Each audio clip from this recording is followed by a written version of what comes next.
What's up, everybody? Welcome back to the Talent Loop, powered by Sync to Hire, a platform that is built to help recruiters and hiring managers work better together to make smarter hiring decisions. In this episode, I continue my conversation with Cailean Bailey, where we shift our focus to the future of hiring. We dig into the role of AI in recruiting, where automation helps, and where human judgment should not be removed. We also talked about one of the most overlooked factors in hiring success: trust. The trust between recruiters and hiring managers, the trust in the process, and trust in the decisions being made.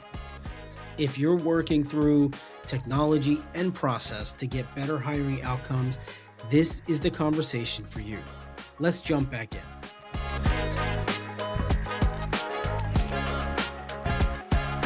If you were redesigning hiring process from scratch today, what would it look like?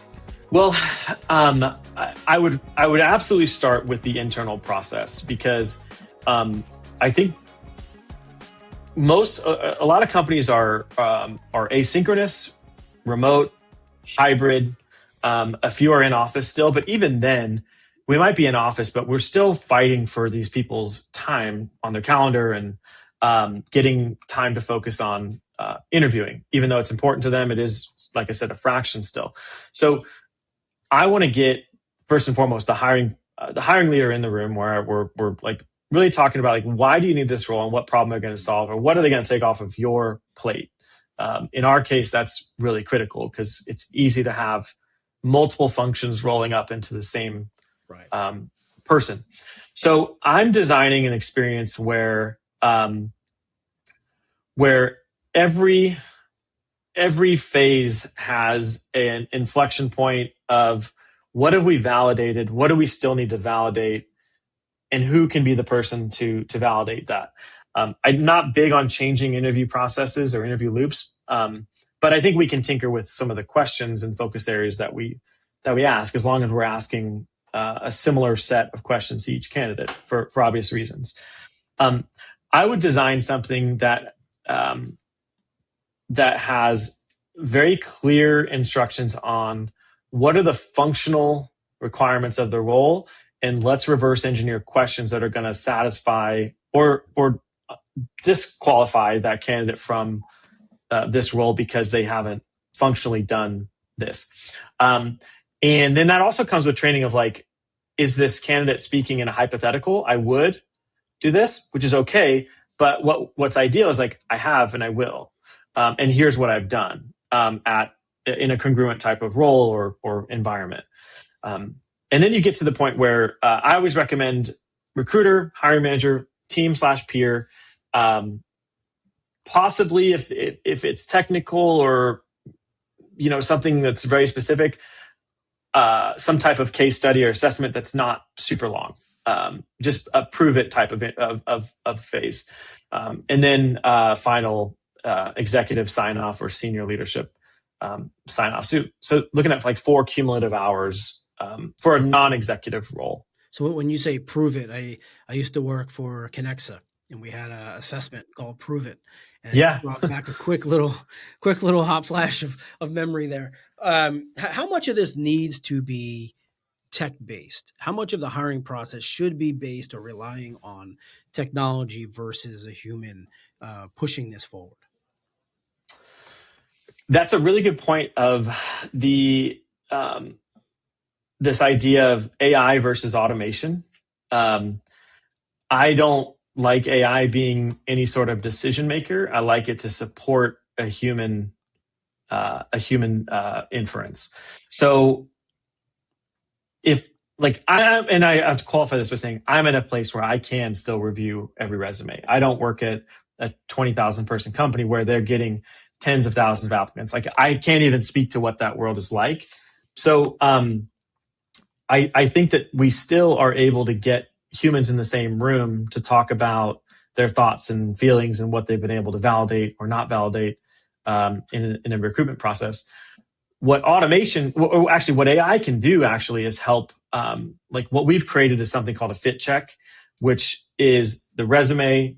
It's all in our ecosystem, so it doesn't really matter what LLM you're using. For us, our example is with Teams, Outlook, Copilot as a Microsoft shop, where we can pull in all of these different meeting notes, intake, debrief, job descriptions, conversations even that have happened on Teams, and we can package that into something where we can put a resume into that, into the fit check agent, and it will help us identify. It won't make a decision. It will help us identify questions that are important to ask or validate or look out for this candidate.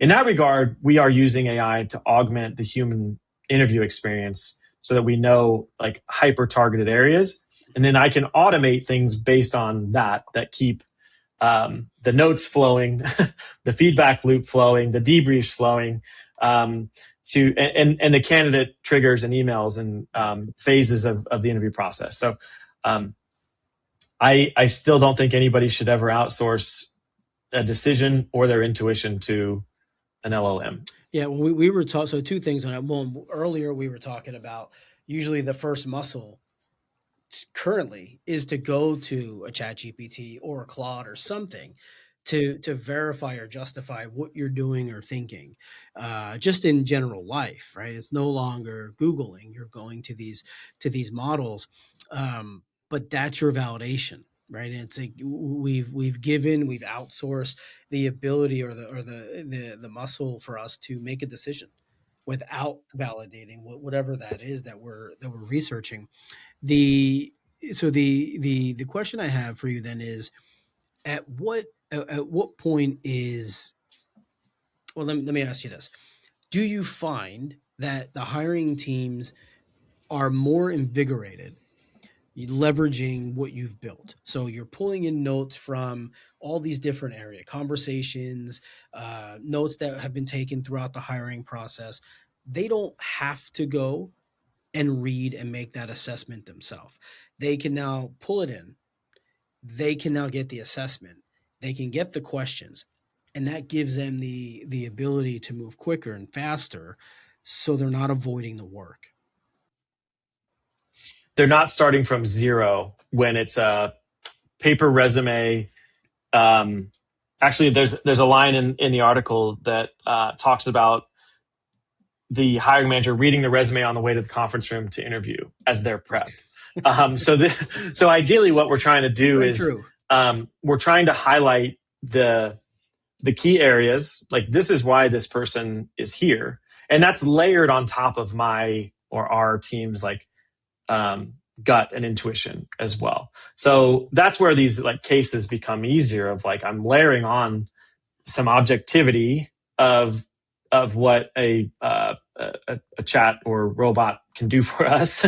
I'm layering in my intuition and somebody that is a trusted TA partner here, and then you're packaging it up to say, okay, team, like this is how this person got here, and this is what you're going to focus on. And here is a really nicely plated thing for you, so you don't have to read a 2-page resume, every single line, every single data point. I've already teased out those things in conversation, pulled them out via some tooling assistance. And I've, based on everything that I know and everything in my brain and in my ecosystem here is what is going to maximize the time for you and this candidate in this hiring process or in this interview specifically. And the hiring managers take well to that.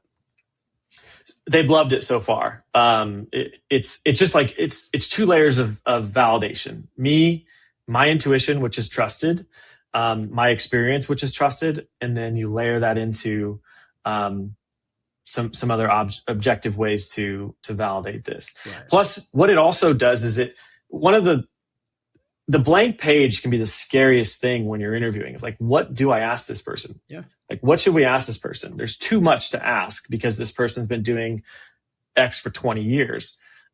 If you can not have to start from zero with what questions you're going to ask or what areas you're focused on, then that just like it frees up more mental capacity in your brain to know what to ask, which means you hopefully know what to receive and what to look for. Yeah, well, and it allows you to actively listen, right? Like you said, like we discussed earlier, this isn't the hiring manager's job, right? They have a job. This is something they do as a means to hire new people, but they're also producing product or whatever they're doing. And so they could be thinking about what product they're putting into production in 6 hours, but they have to handle this interview. And so by giving them this information, it allows them to really focus on what they're doing at that point in time. And it's awkward. It's It makes awkward going into an context. interview. Yeah, and it makes context switching a little bit smoother because that's what these people do all day, and it makes that transition from a conversation about a complex product issue or a bug or whatever to going into an interview. Now you're all of a sudden like, okay, I don't have to start from zero. I can more easily transition into the next activity. Yeah, it's like having a speechwriter for the president. Like he doesn't know what he's doing. He's going and he's reading. Well, I should say he doesn't know. I just like any president really doesn't know. Like they have a speech and they read it and they move on. So you mentioned something about trust, and I want to talk about that real quick. You said something to the effect of your ability or your skills are trusted. You're trusted in your evaluation. And so when you hand that information over, right, when you hand the assessments over to the hiring team, that in conjunction with the fact that they trust you allows them to do what they need to do and trust that it's the proper thing to do. What if they don't trust you?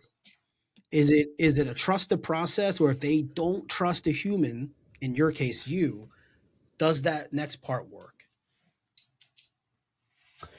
It's really good. I mean, I've been fortunate that to build trust for me, it's a lot of output, it's a lot of reps, and it's a lot of recognizing patterns. That could be patterns recognized here at my current company or patterns over the aggregate of my career. So if they don't if you don't trust you, then I think that's probably signals a bigger issue of how do we build that trust? So the question becomes, how can I build your trust, and how can I use the tools that I have available to me to help package something together where what I do provide to you is more trustworthy than the current state. If trust is broken, then I think you're starting in the red, so you need to do some remedial activity to get back into that. I'm thinking of like the Meet the Parents, the trust tree, or the circle of trust. The circle of trust. Yeah. But I think the way we think about AI and amount of inputs it takes to get something right, the same is true for humans. Like everything becomes an input where if I'm not trusted, well, why not? Like, well, they want to see more of this, or they want to see more data reflected in my notes or something like that. It's like, okay, that's an input. That's an input, which means that I don't have to change entirely, but I'm moving to the point where we're more in parallel versus on different tracks. Right. Cailean, this has been a great conversation. I appreciate it, man. And good luck with all the new hiring process and the article coming out. Hope to talk with you again soon. Awesome. Thank you.